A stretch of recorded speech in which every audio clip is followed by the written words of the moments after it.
Good afternoon and welcome to From Where We Are, stories of news and culture through the lens of USC in Southern California. I'm Spencer Klein, coming to you live from Studio B in USC's Annenberg Media Center. And I'm Hannah Abwal-Hodge. It's Tuesday, November 15, 2022.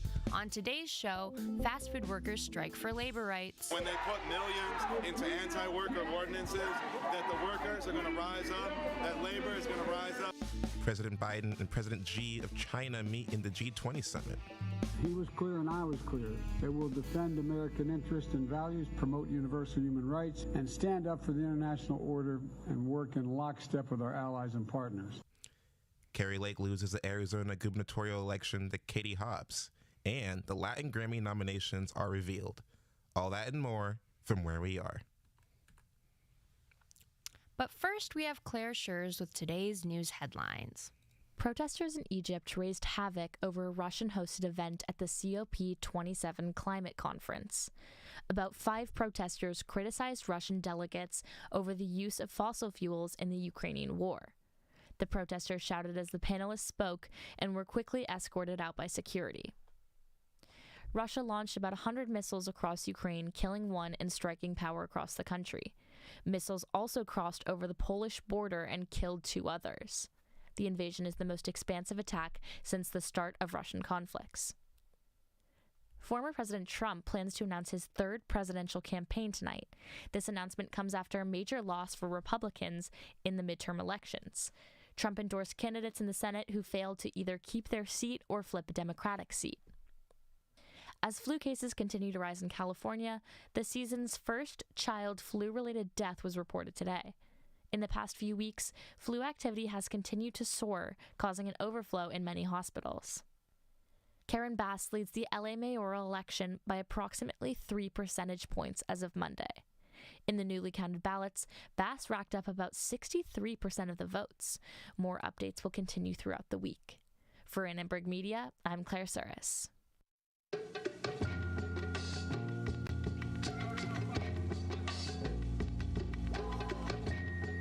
It is a mix of anger, disgust, and bitter feelings shared by fast food workers this Tuesday, striking outside of a Starbucks against a new attempt by the fast food industry to kill a new pro-worker state law. Stop the referendum! Come to the table now! On September 5, Governor Gavin Newsom signed into law the Fast Food Accountability and Standards Recovery Act, aka AB 257. This act establishes a 10-member fast food council that would be empowered to set a dignified wage as high as $22 an hour, with better and safe working conditions for fast food workers. But the billion-dollar corporations are not willing to agree this easily. The industry needs to collect about 623,000 signatures by the first week of December to launch the referendum on the November 2024 ballot, a situation that would suspend the law and deprive workers of higher wages. Miguel Santiago, a Los Angeles Assembly member, calls the corporations to respect the law. All we're saying is we passed the law. Adhere to the law that's passed. We have a council. That council is supposed to set foot and begin that work, and corporations are refusing to come to the table.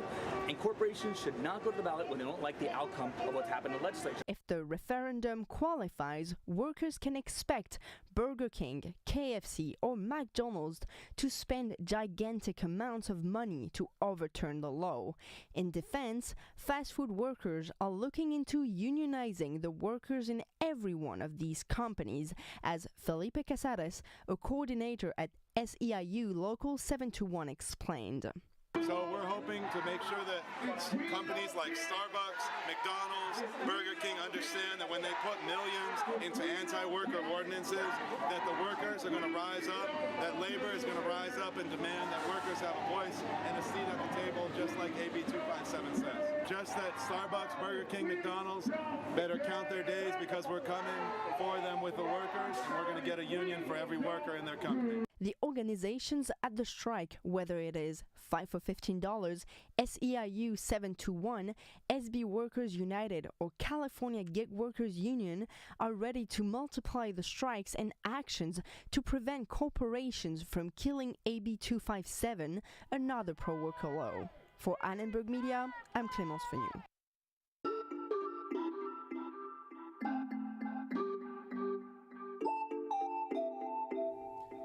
Yesterday, Presidents Joe Biden and Xi Jinping finally reopened discussions after 3 months without speaking. But what exactly did they discuss? The two superpowers found common ground over a host of global issues, and Jeremy Cole has a story. At the G20 summit in Bali, Indonesia, world leaders gathered to tackle global issues like climate change, inflation, rising food prices, and the Russian war.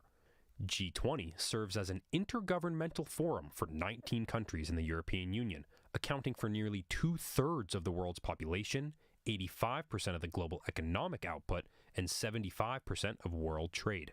Notably, communication lines are back open between the US and China after President Joe Biden met with President Xi Jinping for the first time since Biden took office in 2021. The two leaders met face-to-face to work through various ongoing issues.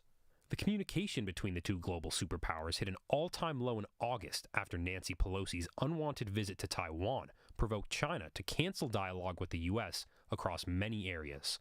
The historic meeting lasted nearly 3 hours, and Biden feels confident about the future.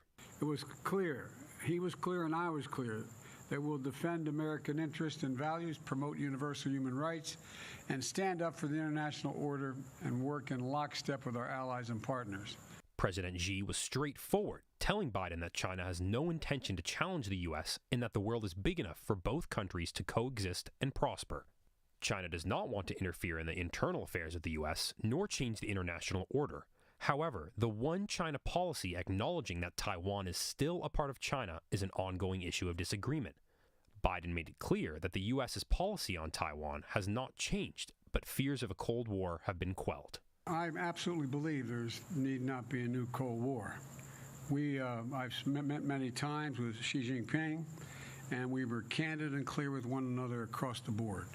And I do not think there's any imminent attempt on the part of China to invade Taiwan. On the Russia-Ukrainian war, President Xi expressed that China is highly concerned for Ukraine and has always stood on the side of peace. Interestingly, only the White House readout of their meeting said that both presidents opposed the use or threat of nuclear weapons in Ukraine. In the end, Biden and Xi importantly agreed to maintain strategic communications. Both leaders will empower key senior officials to sustain communication and deepen constructive efforts on macroeconomic policies, trade, debt relief, health security, and global food security. Still, the US and China will continue to shape the future for hegemony and economic power, but Biden doesn't mind. We're going to compete vigorously, but I'm not looking for conflict. I'm looking to manage this competition responsibly. After months of tension and uncertainty, the US and China are back on the right track. For Annenberg Media, I'm Jeremy Cole.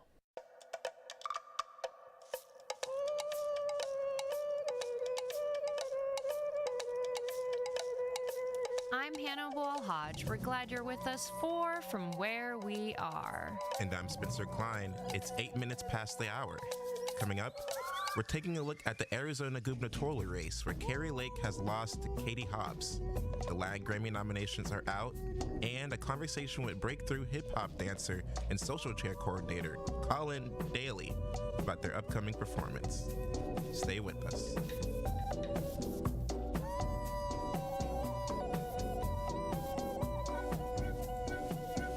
Midterm election in the rearview, Arizona Republican gubernatorial candidate Kari Lake fell to Democratic candidate Katie Hobbs this morning.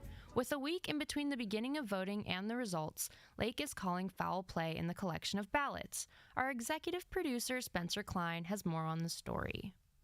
This morning, Arizona has a new governor as Democratic candidate Katie Hobbs defeated Republican candidate Kari Lake after receiving 50.4% of the vote.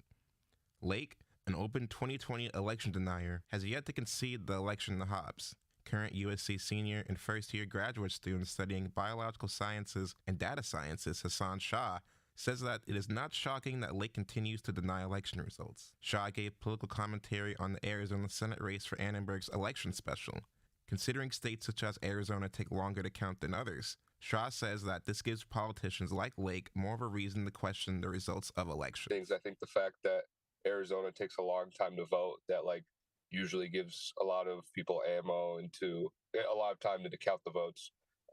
That usually creates issues with people saying that the mail-in ballots are fraud or the count is fraud, which is obviously not true.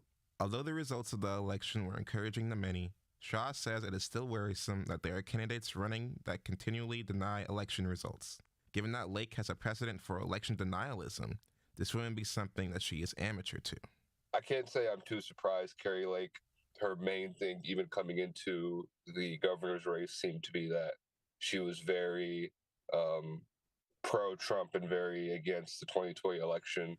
Despite candidates like Lake who continue to deny election results, Shaw believes that the midterm elections as a whole demonstrate that the U.S. is ready to move on from the 2020 election, citing the unpopularity of candidates who support such asinine suggestions in their campaigns. Yeah, it's interesting. I mean, if you look at it, every Republican nominee for governor who denied the results of the 2012 election lost their governor's race this cycle. So I think it definitely did play a role. I think especially in Arizona. For Annenberg Media, I'm Spencer Klein.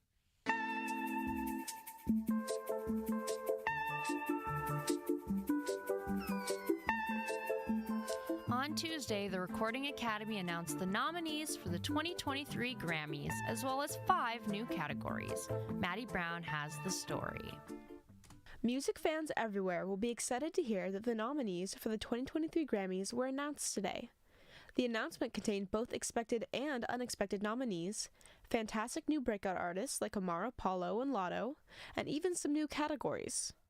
Of course, longtime music legend and worldwide superstar Beyoncé led the pack with 9 nominations, 8 of which are for her recently released album, Renaissance. This ties her for the record of most Grammy nominations with her husband, rapper Jay-Z. All eyes will be on the Album of the Year category as Adele and Beyoncé showdown just as they did in 2017, when Adele's album 25 beat Beyoncé's Lemonade. Adele herself was nominated 7 times, including for her album 30. Harry Styles fans will be happy to know that the former One Direction band member was nominated 6 times. His album Harry's House, which he's on tour performing right now, was nominated for Album of the Year. Mary J. Blige, Future, DJ Khaled, and The Dream, who collaborated with Beyoncé on Renaissance, were also each nominated 6 times. Kendrick Lamar scored 8 nominations. Along with the announcement of the nominees came the reveal of 5 new Grammy Award categories.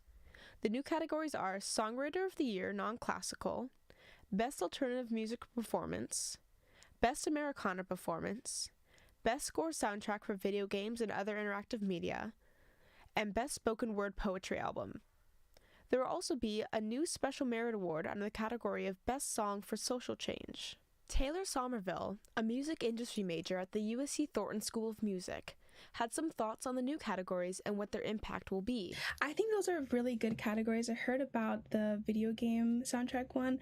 I think that's really cool because I think it's the video game Valorant that has become really popular because of the really intense music that they use in their soundtrack. So I think that's really cool.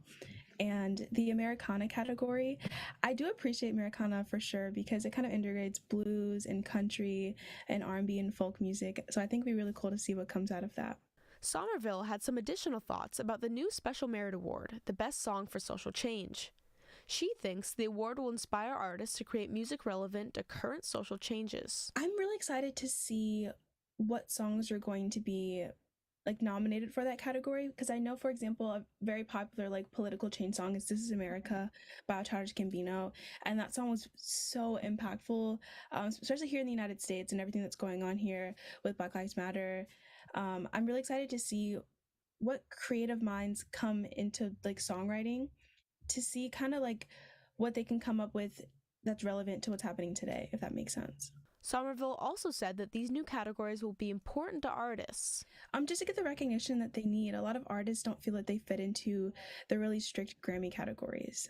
I think a really positive thing to come out of this, as in many artists could branch out so they can get a Grammy in a different category, or just like kind of explore their genre and not stay in the same thing. The 65th Grammy Awards show will take place on February 5th, 2023 at Crypto.com Arena here in Los Angeles. For Annenberg Radio News, I'm Maddie Brown.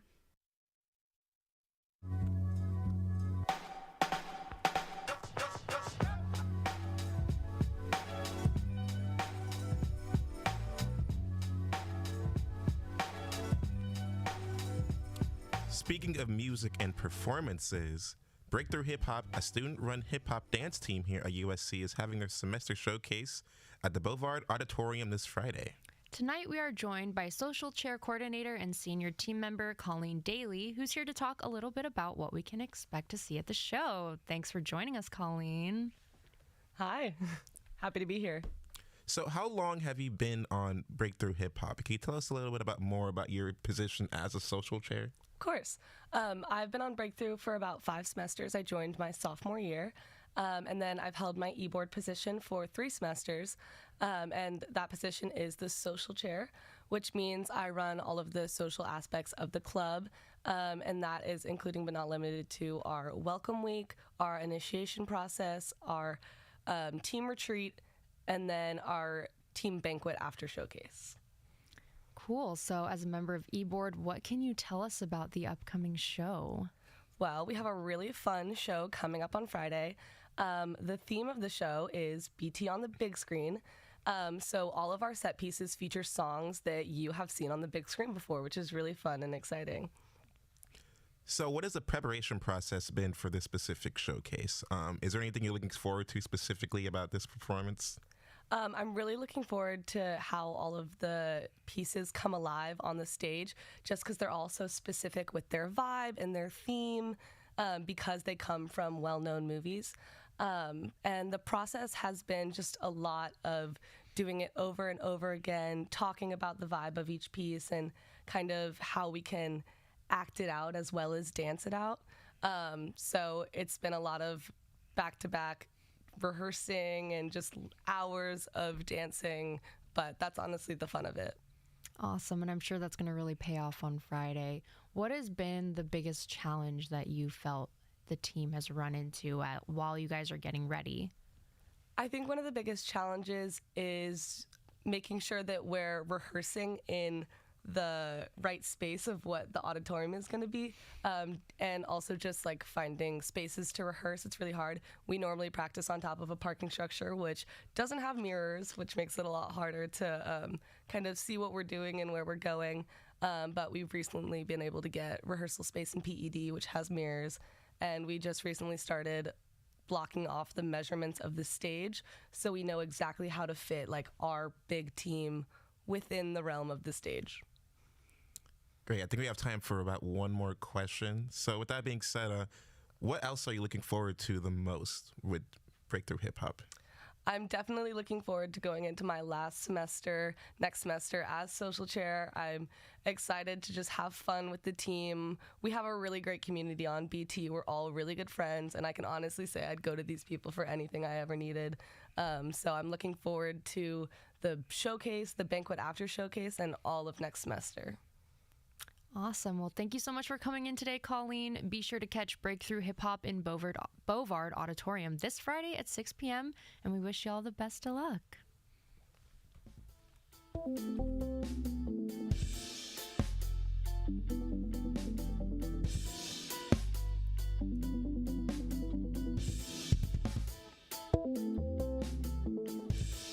And that's all we have time for on today's From Where We Are.